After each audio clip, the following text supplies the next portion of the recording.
नमस्कार दोस्तों, आज की वीडियो में हम ऑटोमोबाइल में जितने भी ट्रेड हैं जैसे कि mechanic, motor vehicle, diesel mechanic, tractor mechanic तथा जितने भी ऑटोमोबाइल के ट्रेड हैं उन सभी में जो भी टेक्निकल से क्वेश्चन पूछे जाते हैं उनके बारे में डिस्कस करेंगे।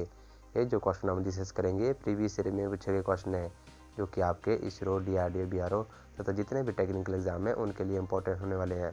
तो आज की वीडियो बहुत इंपॉर्टेंट होने वाली है। तो चलिए शुरू करते हैं आज की इंपॉर्टेंट वीडियो। तथा ये वीडियो जो इस सीरीज़ का 11वां पार्ट है। इसमें हमारे पास पहला क्वेश्चन है कि डीजल फिल्टर बना होता है। आपके ऑप्शन है कागज़ का, या ऑप्शन बी महीन तार की जाली का, या ऑप्शन सी नमदे का, या ऑप्शन डी ये सभी। तो इसका जो राइट आंसर होगा ऑप्शन डी ये सभी। ये जो आपको दिख रहा है हमारा डीजल फिल्टर होता है। तो क्वेश्चन में पूछा गया था कि डीजल फिल्टर किस चीज़ के बने होते हैं। तो डीजल फिल्टर हमारे कागज़ के भी बने होते हैं, महीन तार की जाली के भी बने होते हैं तथा नमदे के भी बने होते हैं। इन तीनों के हमारे जो डीजल फिल्टर बने होते हैं। फिल्टर का काम होता है जो फिल्टर करना यानी कि साफ़ करना, इसका विशेष ध्यान रखें। तो इन सभी के जो हमारे डीजल फिल्टर बने होते हैं। इसके बाद हम अगले क्वेश्चन को डिस्कस करेंगे। तो हमारे पास अगला क्वेश्चन है कि पेट्रोल संरक्षण अनुसंधान अथॉरिटी जिसे कि PCRAB कहते हैं, इनमें कौन से कार्यक्रम चलाया गया था। ये जो आपको दिख रहा है हमारा PCRA होता है जो कि पेट्रोलियम संरक्षण अनुसंधान संघ होता है। तो क्वेश्चन में पूछा गया था कि इनके द्वारा कौन सा कार्यक्रम चलाया गया था। आपके ऑप्शन है जागरूकता, या ऑप्शन बी विस्मृति का, या ऑप्शन सी अप्रतिष्ठिता का, या ऑप्शन डी इनमें से कोई नहीं। तो इसका जो राइट आंसर होगा ऑप्शन ए, जो हमारा पेट्रोल संरक्षण अनुसंधान अथॉरिटी जिसे कि PCRA भी कहते हैं, वो ऊर्जा संरक्षण और बढ़ती हुई पेट्रोल की कीमतों को कम करने के लिए जागरूकता अभियान चलाया गया था और अपील की गई थी कि बिना ज़रूरत के गाड़ी को चालू ना करें जिससे पेट्रोल की बचत होगी। तो ऑप्शन है इसका राइट आंसर हो जाएगा कि जागरूकता के लिए ये कार्यक्रम चलाया गया था। उन्होंने पेट्रोल संरक्षण अनुसंधान अथॉरिटी ने ये जागरूकता के लिए कार्यक्रम चलाया गया था। इसके बाद हम अगले क्वेश्चन को डिस्कस करेंगे। तो हमारे पास अगला क्वेश्चन है कि उद्यमों, ट्रांसपोर्ट, कृषि, मैरीन तथा स्थैतिक आदि क्षेत्रों में किन इंजनों का प्रयोग किया जाता है। आपके ऑप्शन है डीजल, या ऑप्शन बी पेट्रोल, या ऑप्शन सी ए और बी दोनों, या ऑप्शन डी इनमें से कोई नहीं। तो इसका जो राइट आंसर होगा ऑप्शन सी, उद्यमों, ट्रांसपोर्ट, कृषि तथा मैरीन आदि क्षेत्रों में डीजल तथा पेट्रोल इंजनों का प्रयोग किया जाता है। जो आपको दिखने वाला डीजल तथा पेट्रोल इंजन होता है तथा इनका प्रयोग जो है वो हमारे उद्यमों, ट्रांसपोर्ट, कृषि, मैरीन तथा स्थैतिक आदि इन सभी क्षेत्रों में हमारे डीजल और पेट्रोल दोनों इंजनों का प्रयोग किया जाता है। इसका आप विशेष ध्यान रखें। इसके बाद हम अगले क्वेश्चन को डिस्कस करेंगे। तो हमारे पास अगला क्वेश्चन है कि किसी पेट्रोल की ऊष्मीय दक्षता लगभग कितनी है। आपके ऑप्शन है 30%, या ऑप्शन बी 40%, या ऑप्शन सी 70%, या ऑप्शन डी 50%। तो इसका जो राइट आंसर होगा ऑप्शन ए, जो हमारा पेट्रोल इंजन होता है उसकी ऊष्मीय दक्षता लगभग 30% होती है तथा जो हमारा पेट्रोल इंजन होता है ये ऑटो चक्र पर कार्य करता है तथा जो हमारा पेट्रोल इंजन होता है इसे SI इंजन के भी नाम से जाना जाता है, अर्थात स्पार्क इग्निशन इंजन इसे कहते हैं। इसका भी आप विशेष ध्यान रखें। इसके बाद हम अगले क्वेश्चन को डिस्कस करेंगे। तो हमारे पास अगला क्वेश्चन है कि प्रयोग की जाने वाली इग्निशन पद्धति के आधार पर डीजल इंजन को क्या कहा जाता है। आपके ऑप्शन है कंप्रेशन इग्निशन इंजन, या option B self ignition engine, या option C air ignition engine, या option D airless ignition engine. तो इसका जो राइट आंसर होगा ऑप्शन ए, जो हमारे इग्निशन पद्धति के आधार पर जो हमारा डीजल इंजन होता है उसे कंप्रेशन इग्निशन इंजन कहते हैं। ए ऑप्शन इसका राइट आंसर हो जाएगा। तथा ये जो हमारा डीजल इंजन होता है इसे CI इंजन जिसे कि कंप्रेशन इग्निशन इंजन भी कहते हैं तथा ये डीजल साइकिल पर कार्य करता है। इसका भी आप विशेष ध्यान रखें। तथा डीजल इंजन में जो है सक्शन स्ट्रोक में केवल एयर ही सिलेंडर के अंदर प्रवेश करती है। ये भी आप जरूर ध्यान रखें। ये जो आपको दिख रहा है हमारा डीजल इंजन होता है इसमें सक्शन स्ट्रोक में जिसे कि इनटेक स्ट्रोक भी कहते हैं उसमें एयर ही सिलेंडर के अंदर प्रवेश कर रही है तथा उस एयर को कंप्रेस किया जाता है तथा उसके बाद इंजेक्टर के द्वारा उस एयर पर जो है डीजल को स्प्रे किया जाता है। इसके बाद हम अगले क्वेश्चन को डिस्कस करेंगे।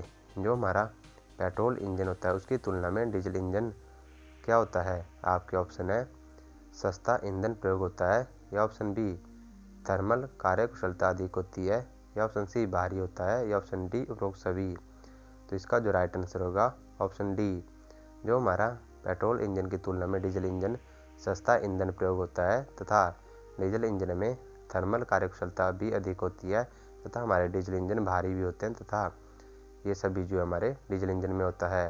तथा डीजल इंजन में जो है हमारा सक्शन स्ट्रोक में, जैसा कि हमने पीछे भी बताया कि एयर का प्रयोग होता है हमारे सक्शन स्ट्रोक में।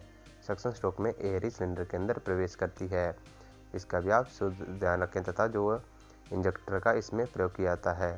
तथा जो हमारे डीजल इंजन को हम CI इंजन, जिसे कि कंप्रेशन इग्निशन इंजन भी कहते हैं, इसका भी आप विशेष ध्यान रखें। तथा ये क्वेश्चन जो है वो RRB में पूछा गया था। तथा ये सभी क्वेश्चन जो है वो कन्फ्यूजन क्वेश्चन है।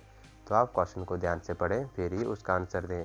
तथा आप साथ साथ इन क्वेश्चनों का आंसर देते रहें, ताकि आपको पता लग सके कि आपकी कितनी तैयारी है। इसके बाद हम अगले क्वेश्चन को डिस्कस करेंगे। तो हमारे पास अगला क्वेश्चन है कि जो हमारा डीजल इंजन होता है उसका कंप्रेशन के बाद कंबक्शन चैम्बर का तापमान कितना होता है। ये जो आपको दिख रहा है हमारा डीजल इंजन होता है। तथा ये जो हमारा कंबक्शन चैम्बर होता है, तो क्वेश्चन में पूछा गया कि जो कंप्रेशन स्ट्रोक होती है उसके बाद जो है इस कंबक्शन चैम्बर का तापमान कितना होता है। तो आपके ऑप्शन है 600 डिग्री से 800 डिग्री सेल्सियस, या ऑप्शन बी 200 डिग्री सेल्सियस से 500 डिग्री सेल्सियस, या ऑप्शन सी 1000 डिग्री सेल्सियस से 5000 डिग्री सेल्सियस, या ऑप्शन डी 100 डिग्री से 150 डिग्री सेल्सियस। तो इसका जो राइट आंसर होगा ऑप्शन ए। जो हमारा डीजल इंजन होता है उसमें कंप्रेशन के बाद कंबक्शन चैम्बर का जो टेम्परेचर होता है ये 600 डिग्री सेल्सियस से 800 डिग्री सेल्सियस तक हो जाता है। तथा डीजल इंजन में केवल वायु हुई, यानी कि एयर ही सिलेंडर के अंदर प्रवेश करती है।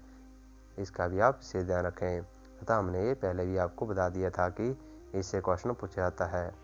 इसके बाद हम अगले क्वेश्चन को डिस्कस करेंगे कि जो हमारा हवा पेट्रोल का दवा मिश्रण जलता है। आपके ऑप्शन है स्पार्क प्लग द्वारा, या ऑप्शन बी डिस्ट्रीब्यूटर द्वारा, या ऑप्शन सी कंप्रेशन द्वारा, या ऑप्शन डी इनमें से कोई नहीं। तो ये जो आपको दिख रहा है हमारा पेट्रोल इंजन होता है। तो क्वेश्चन में पूछा गया कि हवा पेट्रोल का दवा मिश्रण जलता है। तो इसका जो राइट आंसर होगा ऑप्शन ए। जो हवा और पेट्रोल का मिश्रण जो है वो स्पार्क प्लग द्वारा जलता है। ये जो आपको दिख रहा है हमारा वो जो होता है पेट्रोल इंजन होता है, तथा हमारा 4 स्ट्रोक पेट्रोल इंजन होता है। तथा उसमें जो हमारी पावर स्ट्रोक होती है उसमें एयर और फ्यूल के मिक्सचर को इस स्पार्क प्लग द्वारा जलाया जाता है।